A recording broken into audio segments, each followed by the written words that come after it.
I made this video because almost 8 out of 10 people that call me for vertical installation make this mistake. So I start with the potential for a 5-digit F-up page.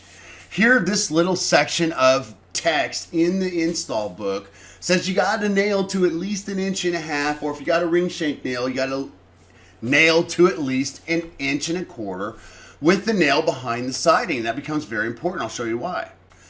Now, the first question that somebody calls me and says, "Hey, I want to install vertically." The first question I ask is, have you installed horizontal bracing in the stud wall? Okay.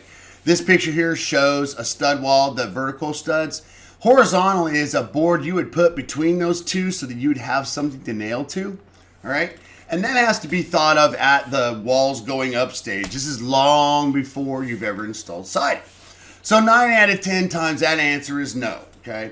If you had horizontal braces, you would be able to do them up the wall and attach your siding as it goes up the wall right to the braces. So you could have braces, sheathing, siding, and you'd have enough meat for the nail, okay?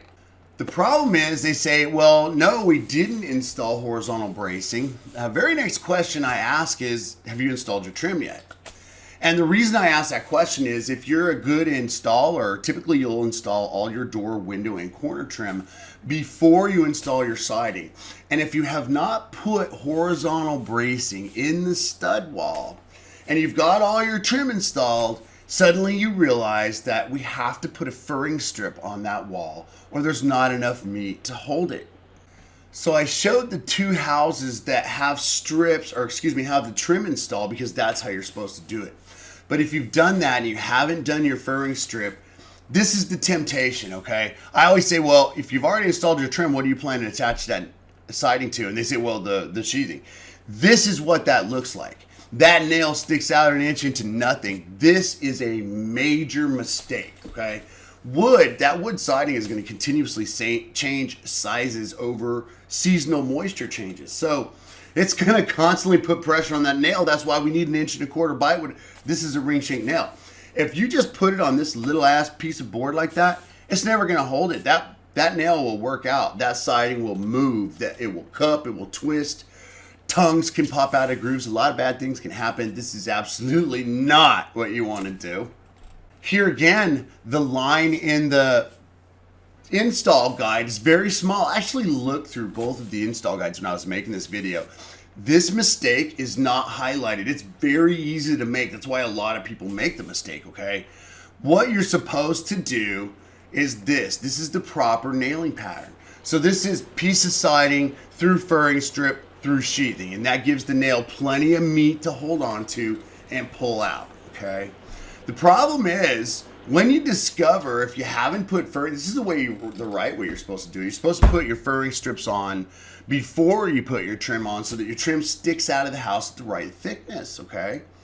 If you haven't done that, you have a decision to make, okay? If you haven't put furring strips up, you've already installed your trim, and you don't have horizontal bracing in the stud wall, you either have to pull out all that trim, shim all that trim, or you have to find a way to get the siding to bite 1.5 inch nail and to get your trim to stick out the thickness. If you fur it out and put the siding on, it's going to stick past the trim.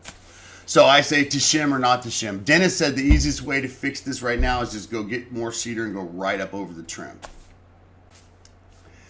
The reality is, you're a contractor, you're sitting there in the field, you've got all this trim installed. The homeowner may or may not know or understand this. You discover this mistake.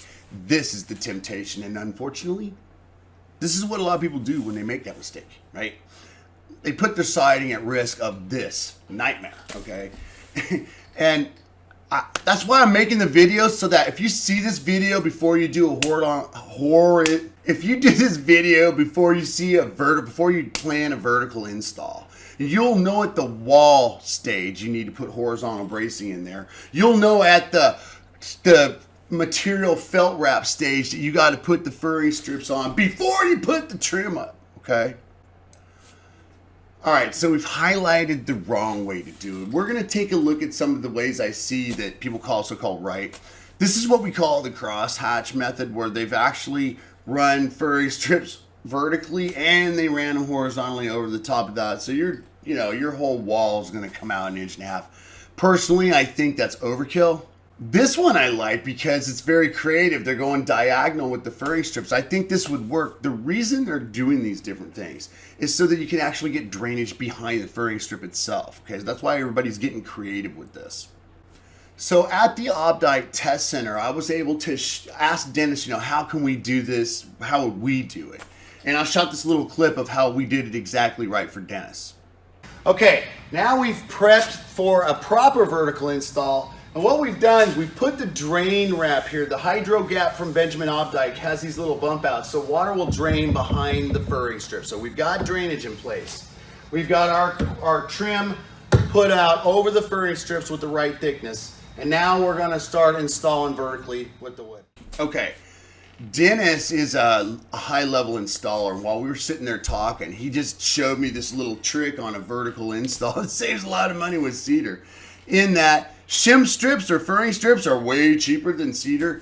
And so if you find yourself with a clear Cedar install and you don't want extra joints, you can stick a piece of furring in there. Dennis is going to show us how in this next clip.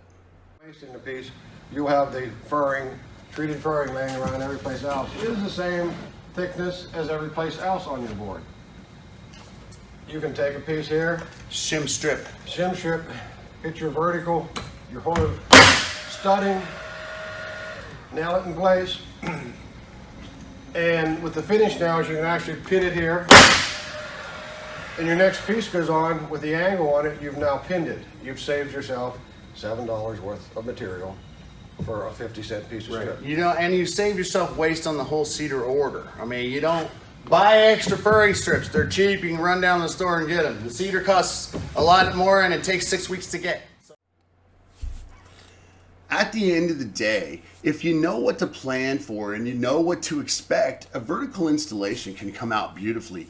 This was a customer who actually had that issue that I just highlighted because his installers didn't know it, and him and his installers parted ways, and they found guys that knew what they were doing. It cost about 30% more than the other guys, but that's because they factored in all the extra things they would have to do. They corrected the shim problem, they reinstalled this siding, and his house turned out beautiful. So it's not difficult. You just have to know. I mean, I've seen this so many times. You got to know at the wall stage to put the horizontal bracing in. If you don't, then you have to know when you're putting your sheathing up to put your furring strips up before your trim. And if you don't know those things, you find yourself in that position. So, Chris Buffalo, I'm going to sign off on this one. This particular trick was definitely, hopefully you avoided a 5-digit F up.